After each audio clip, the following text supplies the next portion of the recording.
Welcome to Against the Odds. Everyone has a story.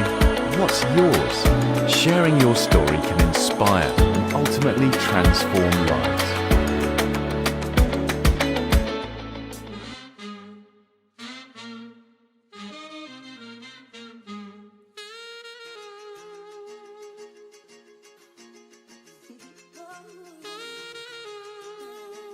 Hello, good morning, and welcome to another edition of Against the Odds, a show where we believe that sharing information can lead to transformation and can also inspire others, because we believe that your story is, probably similar to some other person's, to what you've done to transcend difficulty. Somebody else could be facing that, and maybe from listening to you, they could be inspired to change the course of their lives. So again, welcome to the show. Very impromptu, no scripted questions. I'll just ask questions based on your answers, and we'll go from there. So thank you again for coming. And I would like you to introduce yourself. Thank you very much for having me. I'm Esther Nji, an educationist. Okay. Let me ask if you could speak a little bit louder so we don't miss anything that you're saying.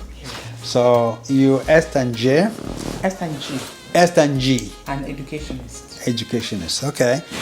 I want to mention that we're here in Mesquite, Texas, USA. We're not in Cameroon, and so it's a pleasure to have you. Welcome to Mesquite. When you say educationists, what is that for people who do not? For one, I don't know what educationist is, so I'm sure many more people wouldn't understand educationist. So tell us, what's an educationist? I'm first of all a teacher by profession. Okay. And I run a school. So I educate children. Okay. So you run a school, you have a private school, you have your own school? I have my own school. Incredible. So what that is so incredible. Your school, tell us a little bit about your school. My school is found in Cameroon, Douala, Onaberi. The name of the school is Gateway Bilingual Nursery and Primary School. Okay. Founded in 2010 by Esther Nji.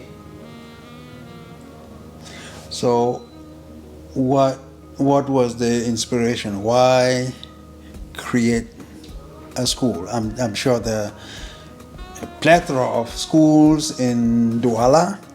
So why create a school? Well, as a teacher, I have a passion dealing with children, and I thought that I should contribute my own quota in raising the standards of education in Cameroon. So that prompted me in creating Gateway. So, it's not like they're not schools, they're schools. Right. It's my own little contribution in the educational field, okay, of which I'm a professional. Okay, I caught a little something you said about raising the standards of education. Were you concerned about the general standard of education? I don't want to criticize the standards, but we all know that in Cameroon, the standards are dropping. If you go back in time, when we're going to school, it's not like what is happening now. People create school for money.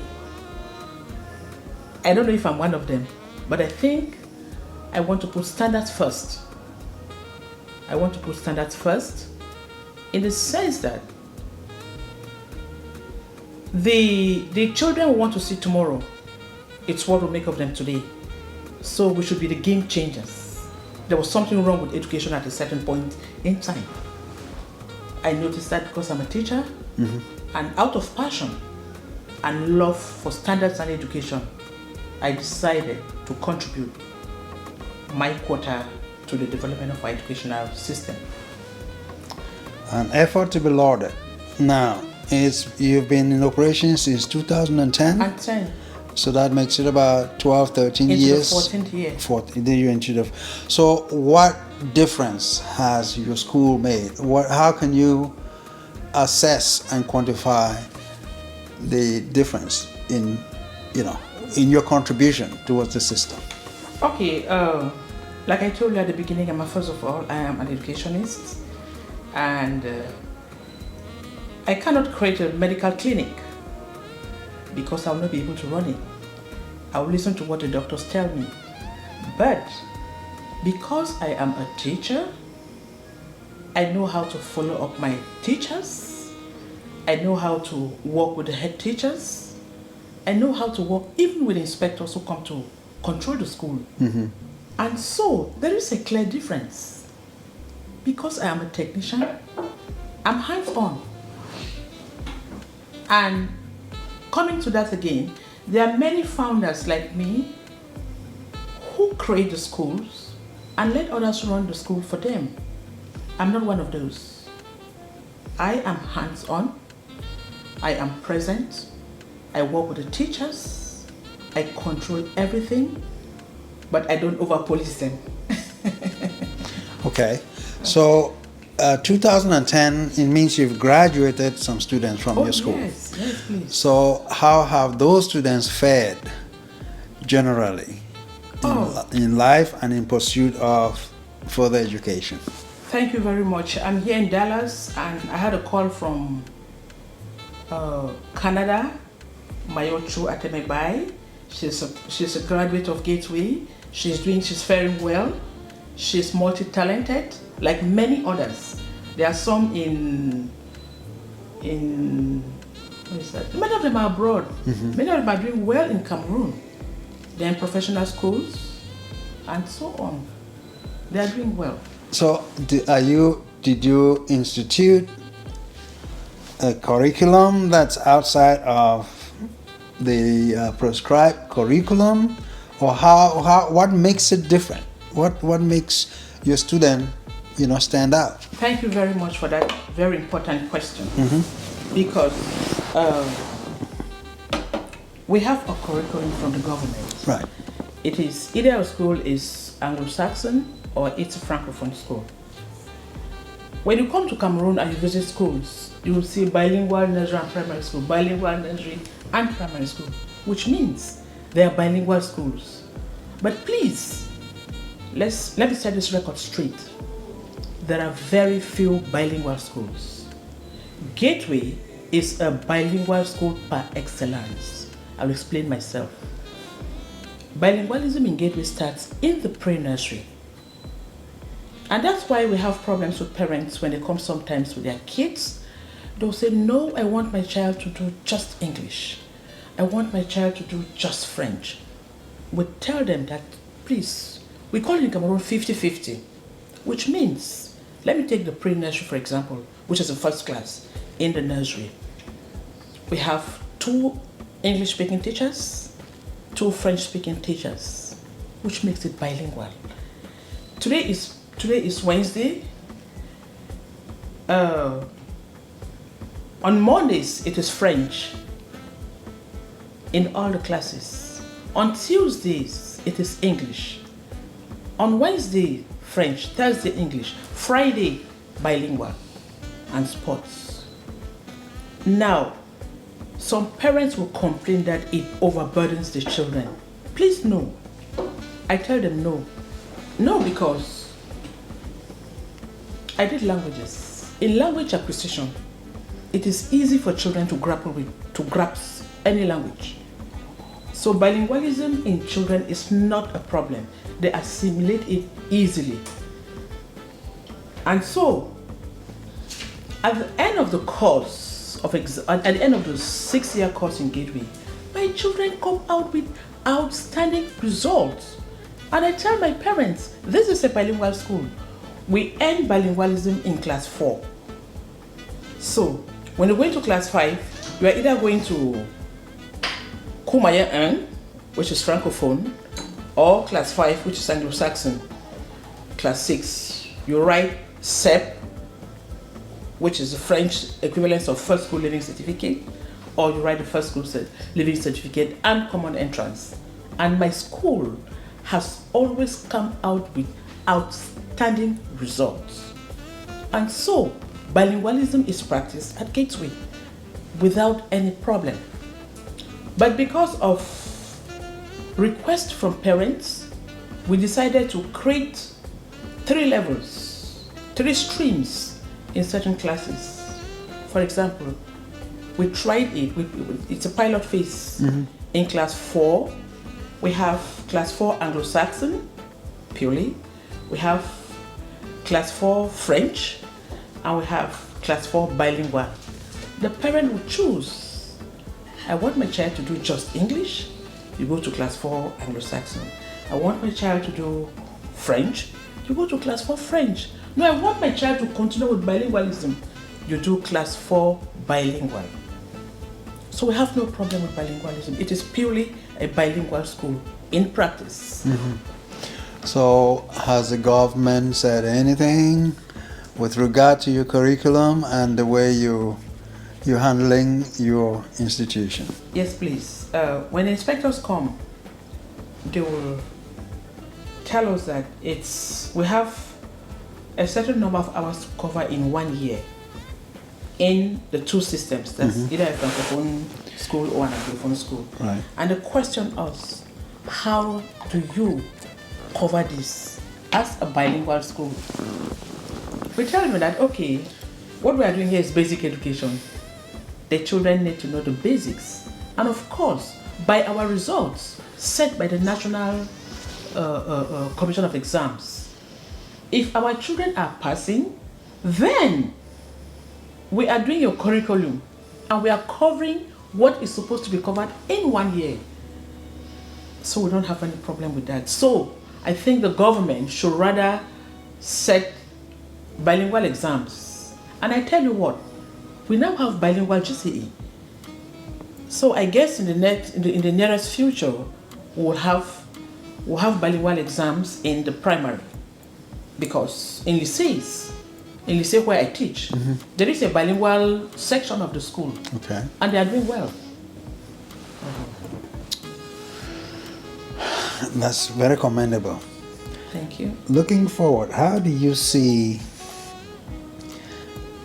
I don't want to delve into politics, but then we can exclude that because this is happening in that context, all right, of the politics and government and all that. How do you foresee 20 years down the line the educational system in Cameroon? I'm not a politician, and I don't want to be one. I am an educationist. Absolutely. I would plead with the policymakers that if something is not done from where I come from, our educational system will be shut down. I'll tell you why. I have children in my school I come from the northwest region of Cameroon. Okay. I come from Womb, precisely from Isu. Okay. I have internally displaced children in my school. I subsidize their school fees.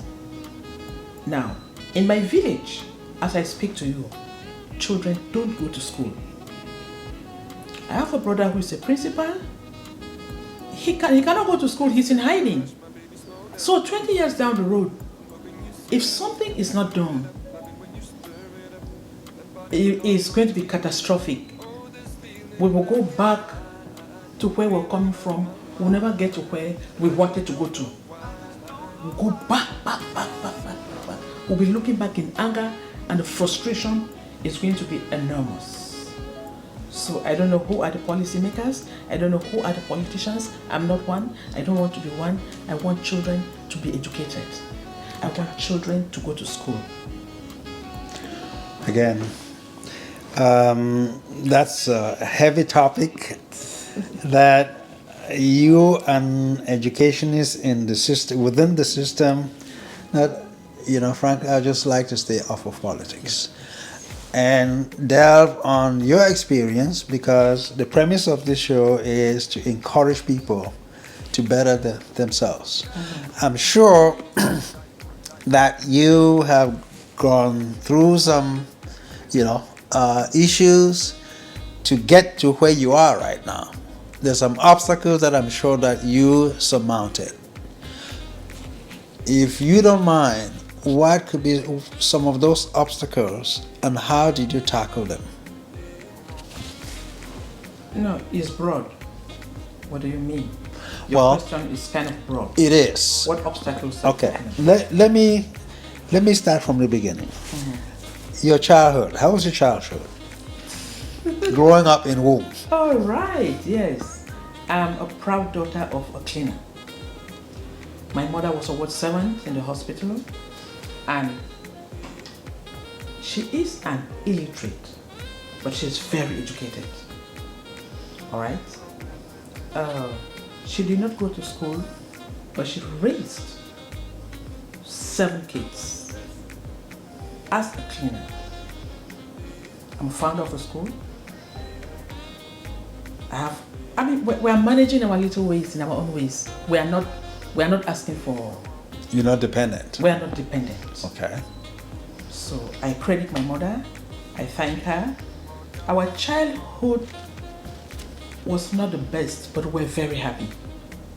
We're very happy because one, I was telling my friend the other day that back in the days when we were going to school in womb, when our book list is given to us, my mother would take the book list to the bookshop and buy all the books. I mean all the books. She didn't know which of the books to buy or which not to buy. She said, no, my pikin, you go to school, now give me all the books then. So it's a task of the child now to see if you give her the results. And when you come back with your report card, she could not read. You don't pass. Yes, Maria, pass. You take number 80. You tell her the number. She takes it to the neighbor who is educated and they go through the results and tell her, all of us. And we did not disappoint her. And so, in that light, I was very focused in school. Her children were not wayward. We managed our way through. We did not have, like I told you, but we were very happy. We had just enough to keep us going. And my mother sacrificed for her kids. As a cleaner, and later on she became a businesswoman, a small businesswoman in home. She helped her kids and her family. Okay, one dichotomy. No, I know where you're going to. I've had some. No, I've had some falls. yes, let me say that. Okay, we're going to get there. All right. One thing, being able to compare the two systems, living in the US and, growing up in Njong village, you see that parents like your mother, who was an illiterate, who did not maybe help in your schooling, you're helping in your assignments and homework and all that. But despite that, you also became successful. Whereas here, parents interact, parents are involved, parents are, expected to be involved. And yet there's still issues. That's something I've wondered about. I'll give you a straight answer to that. You were growing up in John. I grew up in Womb. We had one focus. Either you're going to school or you're going to the farm. You're either helping your mother in the farm or even going to school. After school, we went to farms. Right. To help our parents. Absolutely. Here, there are lots of distractions. I mean, look at the generation gap anyway. There is also that generation gap. In our generation, we did not have a lot of distractions. And so, parents did not have a lot of work with their kids. But nowadays, what do you have? You have to block your phone. You have to put parental control. You have to, control your children not to do this, not to do that. Follow them up in almost everything they are doing. Otherwise, you know what will happen? You know, and what has worsened it is the Android system that has come in. They call it AI.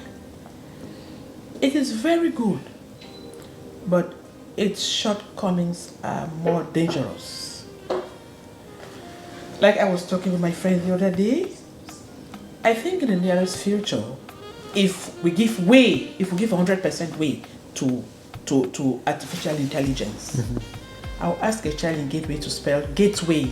So say, hey, mommy, please let me get to my, let me Google it. You have to Google gateway. No, please. Let us be very careful with. I like digitalization. In Cameroon this year, the theme for this school year is digitalization. Very good. But there should be a limit to it. This is where parental control comes in. And even in school, we should not let our children be engulfed with this new, I don't know what adjective to use, with this new devil that we call digitalization. It has its positive sides, regardless, but please, parents, be careful. Be careful. Don't let your children be carried away. Let us still be analog people. I still like to depend in our old generation. Let us put that first. Android is there, yes, but allow the children do what we think is good for them.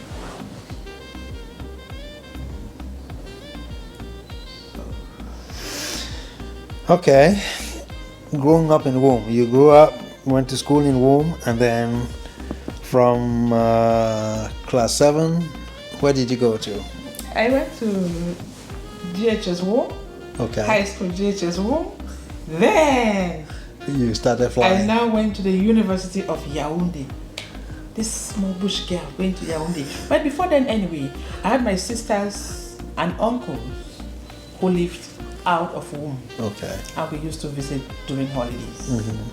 Okay. But to go out on my own and live on my own was when I was going to the university. And that was quite an experience.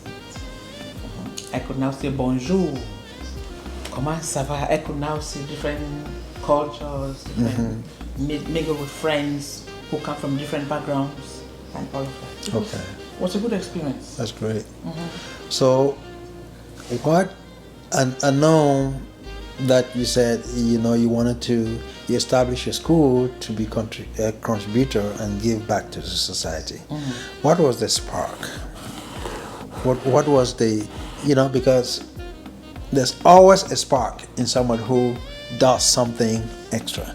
There's always something that pushes you over the edge, right? You had those desires, you had those, you know, wants, but then some people dream about that but never take that step. You dreamt and took the step. What was the thing that made you to say, okay, I'm going to jump? You know, I had many dreams. Before, even as a teacher, I was meddling into other things. I am an event planner, you may want to know. Okay. Yes. I used to do curtains back in the days. I used to decorate at weddings, at funerals, in small scales. And so, as a teacher, I used to home teach as well. That's it. And then, without calling names, I had a colleague who was running a school. And I admired the way she was running her school. And one day I told myself,